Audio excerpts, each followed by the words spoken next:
Quel repas ne fait pas grossir? Je vais te partager une méthode infaillible qui va énormément t'aider. Je te souhaite la bienvenue ma combattante, je m'appelle Al Kukovic. J'aide les femmes qui sont en manque de temps à retrouver la ligne et se sentir belles dans leur corps.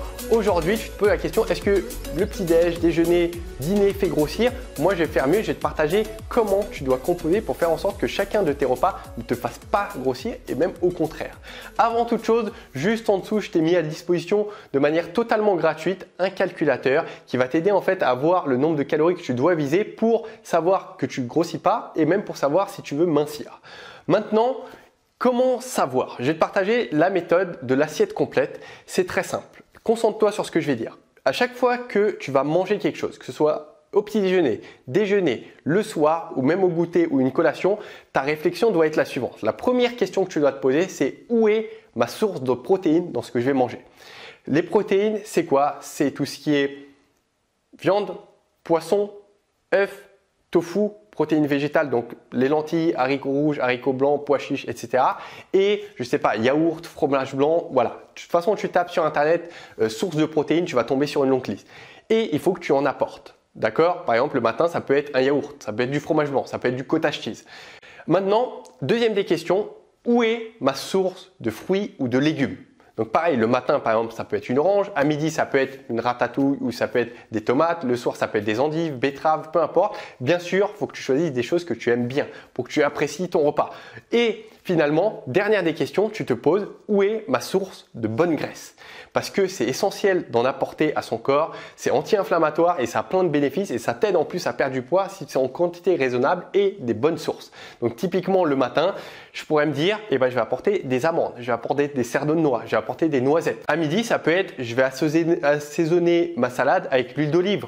Ou ça peut être, je vais prendre un avocat. Il y a plein de manières. Pareil, tu tapes sur internet, tu vas tomber sur une longue liste. À toi de procéder. Et si tu réfléchis de cette manière avec ces trois questions, chacun de tes repas, tu vas avoir tout ce dont tu as besoin pour survivre. Vitamines, minéraux, antioxydants, ça va être parfait. Et en plus de ça, tu es sûr et certaine de ne pas grossir. Garantie et même je vais te dire, tu vas mincir si tu fais ça. Du coup, ce que je vais t'inviter à faire, c'est aussi de rajouter une part de féculents. Donc, les féculents, à quel moment tu peux les prendre? En fait, ça va dépendre de ton activité physique et de ton objectif. Je ne vais pas te dire quoi faire aujourd'hui, je ne sais pas ta situation. Si tu veux mincir en tout cas, il faut les limiter, mais j'ai d'autres vidéos dans ce sujet-là. Si tu veux aller voir sur la chaîne YouTube qui t'explique comment t'alimenter si tu veux mincir, donc va voir, ça sera des vidéos plus adaptées par rapport au contexte. Donc maintenant que tu sais ce qu'il en est, comment composer ton assiette, je t'invite juste en dessous à aller voir, télécharger ce calculateur puisque derrière, je t'explique les trois principes fondamentaux qui sont prouvés par la science pour, si tu veux, retrouver la ligne, mincir et aller brûler grâce à l'alimentation, grâce à ce que tu mets en place, les quantités et qu'est-ce qu'il y a d'autre important que tu dois connaître dans ton assiette. Va voir cette formation, elle dure un quart d'heure, elle va t'apprendre énormément de choses et en plus c'est offert. Si tu te poses la question, j'ai oublié que faire du fromage, que faire des yaourts, c'est pareil, on se pose la question, c'est quoi le fromage? Et si tu vérifies sur internet, tu vas voir que c'est des protéines et que c'est des lipides. Donc, tu peux en apporter, mais bien évidemment, tiens, ça fait partie de l'une des choses que je te montre dans cette formation de un quart d'heure sur l'une des trois choses prouvées. Donc, je te laisse aller voir, visionner, tu comprendras pourquoi le fromage, il faut limiter. Et le yaourt, pareil, on se pose la question, qu'est-ce que c'est? C'est des protéines principalement, si c'est yaourt nature, donc on peut l'inclure dans chacun des repas ou on peut en rajouter.